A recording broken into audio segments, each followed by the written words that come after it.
Orang sulit karena yang ketok kereng itu brengos, nek jenggot itu ketok culun dan tinggi loloan.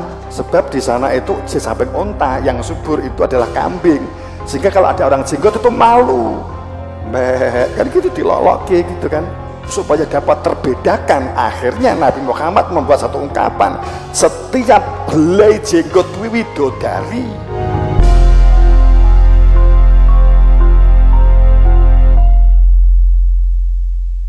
Terkadang itu sesuatu sudah terlanjur menjadi salah kaprah. Kalau beliau kita ngomong salah kaprah, akhirnya sudah beredar menjadi benar.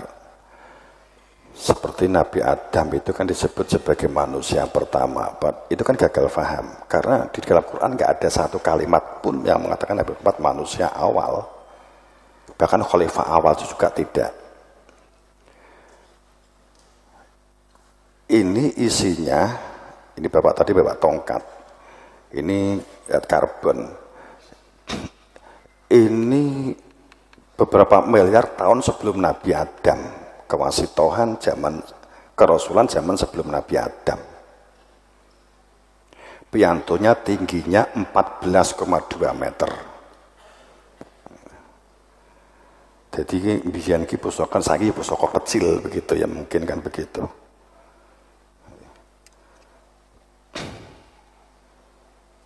Dia manusia ketujuh yang di bumi, sebelumnya kehidupannya di Mars. Nanti dan teknologinya sudah canggih, garapannya halus banget. Jadi kan hanya sebetulnya selama ini kan gak dikaya. Kita kan ada satu sinyal bahwa untuk zaman ini buka sejarah termasuk sebelum Nabi Adam itu ada.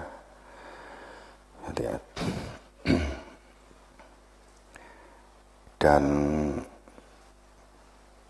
katakanlah pusaka-pusaka sebelum Nabi Adam malah bagus-bagus, rata-rata terbuat dari emas. Kenapa? Karena zat emas itu rumusnya atom apa?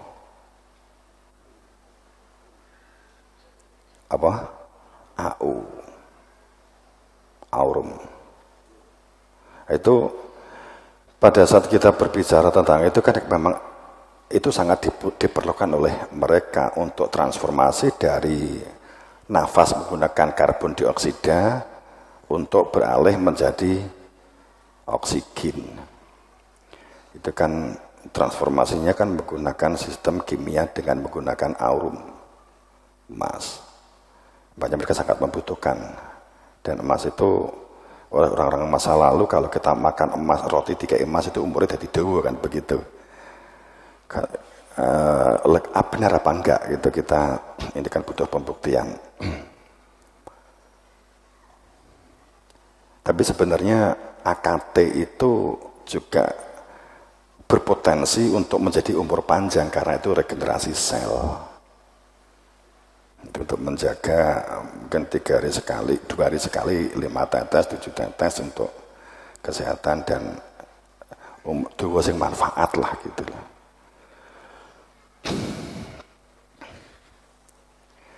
Jadi kembali, jadi terkadang kita tuh tidak mengetahui antara itu opini, intuisi, perasaan dengan fakta. Kehidupan ini kadang kita itu tidak mengetahui mana yang fakta, mana yang opini, mana yang perasaan, mana yang intuisi.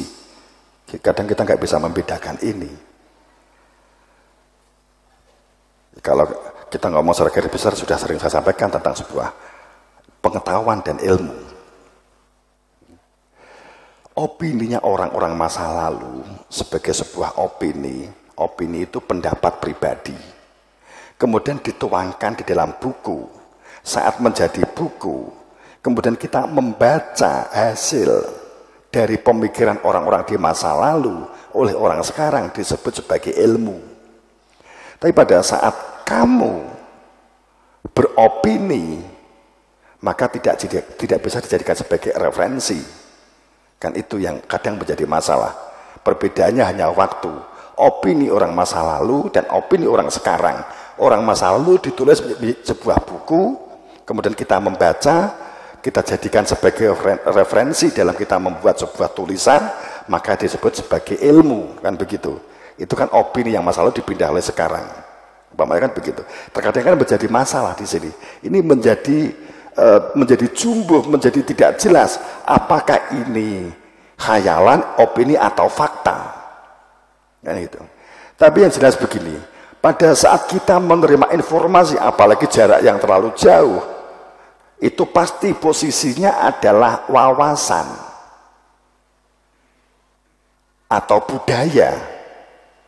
Kalau kita menerima informasi atau berita-berita di masa lalu yang kita baca dari tulisan orang-orang masa lalu, seharusnya logikanya ini adalah sifatnya sebagai wawasan atau hanya pengetahuan, bukan sebagai sains atau sebagai ilmu. Kan begitu seharusnya. Perbedaannya begini, kalau wawasan atau wacana itu akan sangat berpengaruh terhadap sebuah intuisi, berpengaruh sebuah perasaan, bersifat subjektif dan relatif, dan bersifat kepercayaan. Semoga kamu nggak bingung. Biasanya wawasan atau intuisi itu bersifat perasaan, itu subjek, dan itu biasanya sifatnya kepercayaan. Apa kepercayaan itu? Kepercayaan itu adalah sesuatu yang berangkat dari anggapan, informasi yang kita terima, kemudian kita kultusi, kita fanatiki, kita anggapkan sebagai kebenaran, tapi kita tidak pernah bersentuhan secara indera, kita tidak pernah bersentuhan secara pandangan langsung, melihat langsung, maka disebut ini adalah pengetahuan atau kepercayaan. Dan kepercayaan itu bersifat relatif, bersifat subjektif, menurut pendapat atau menurut opininya masing-masing. Kalau orang ekonomi yang ngomong, katakanlah demikian, maka bisa jadi beda kalau yang ngomong orang teknologi. Berbeda gitu loh. Bersifat subjektif. Dan kecenderungannya subjektif itu kultus. Saya cocok dengan A, saya cocok dengan B, saya cocok dengan C. Kalau agama dalam menjalani sebuah akidah, kita ngomong akidah, apalagi tauhid, pada saat sifatnya itu subjek, seharusnya Anda harus bertanda tanya gitu loh. Karena agama itu tidak subjek sifatnya. Anda kultus kepada seseorang karena tanpa ilmu. Kalau kamu itu adalah kepada Nabi Muhammad, seandainya kamu sezaman, nggak kultus, karena Nabi Muhammad ada hujah zikir, ada hujah tentang ilmu. Kamu mengikuti itbak kepada Nabi Muhammad itu bukan kultus, karena ada ilmunya, ada ilmu. Siapa sejatinya Nabi Muhammad itu? Ternyata bukan Muhammadun, bukan fisik Muhammad, ilah kecuali dia Rasul yang membawa ajaran risalah huda. Risalah yang menjadikan cahaya sehingga kamu dapat berjalan. Qad sungguh telah berlalu Rasul persis seperti dia yang membawa hidayah, ada wujudnya hidayah. Itu enggak kultus. Itu. Tapi kalau kamu tuh kepada sosok hanya karena sebuah wawasan, itu menjadi kultus, menjadi fanatik. Dan ini sifatnya subjek. Sing diomong podo, fikih podo, kitabnya podo. Tapi kamu condong ke A, kamu condong ke B begitu. Kan gitu. Tergantung atine ndek kene. Aku nek sing ngaji gak moh lah, wong kene ngomong serius gak cocok aku. Aku seneng ustaz iki lucu. Itu mengarah kepada kultus. Sekali lagi, agama terungkap. Allah tidak suka kepada kultus dan berbangga-bangga. Kan itu maknanya. Parameternya.